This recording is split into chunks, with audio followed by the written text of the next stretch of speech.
অনেকেরই প্রশ্ন থাকে যে আমরা আসলে লিভারে যারা রোগী আক্রান্ত তারা ইফতারে কী ধরনের খাবার খাবো।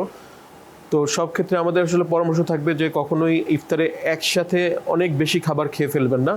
এতে করে যে সমস্যাগুলি হয়, যেমন হঠাৎ করে যদি আপনি গ্লুকোজ টাইপের খাবার বা ফ্যাট জাতীয় খাবার একসাথে অনেকগুলি খেয়ে ফেলেন, কারণ আপনারা সবাই জানেন যে আমাদের লিভার হচ্ছে আমাদের মেটাবলিজমের সেন্টার পয়েন্ট।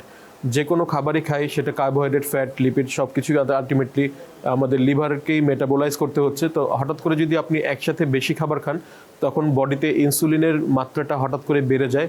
তখন লিভার ডিনোভো লাইপোজেনেসিস শুরু করে, অর্থাৎ লিপিড তৈরি করা শুরু করে, ট্রাইগ্লিসাইড বেশি ফর্মেশন হয় এবং এই ট্রাইগ্লিসাইডগুলি আলটিমেটলি লিভারে যে জমতে শুরু করে এবং আলটিমেটলি যে metabolic acid fatty liver disease, সেই ফ্যাটি লিভার ডিজিজের ঝুঁকিটাকে বাড়ায়।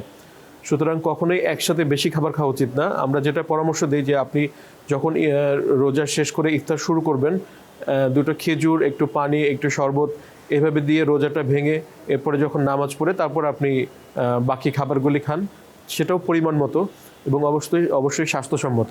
আসলে বাংলাদেশের কালচার অনুযায়ী আমরা তো দেখা যাচ্ছে যে ইফতারে প্রচুর পরিমাণ ভাজা পোড়া খাই, মানে ভাজা পোড়া আমাদের ইফতারের কালচারের একটা পার্ট হয়ে গিয়েছে।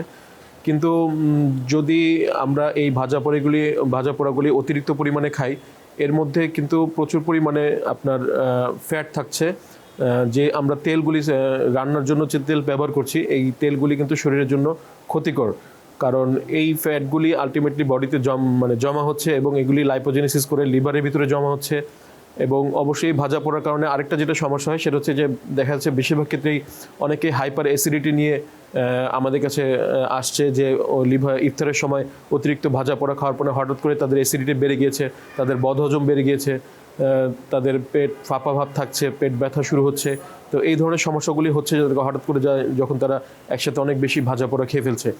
আর তারপরে যদি বাসার তৈরি ফ্রেশ খাবার হয় সেক্ষেত্রে সমস্যাটা একটু কম হয়, কিন্তু যারা বাইরে হোটেলের থেকে বা বাইরে রাস্তাঘাটে যেসব ভাজা পোড়া বিক্রি হচ্ছে সেগুলি যখন তারা বাসায় এনে তারা খাচ্ছে, সেখান থেকে সমস্যাগুলি আরও বেশি। কারণ দেখা যাচ্ছে যে হোটেলে বা বাইরে যে তেলটা তারা ব্যবহার করে, তারা একই তেল দিনের পর দিন ব্যবহার করতে থাকে এবং সেক্ষেত্রে তখন আমাদের এই স্বাস্থ্যগত সমস্যাগুলি আরও বেশি বৃদ্ধি পায়।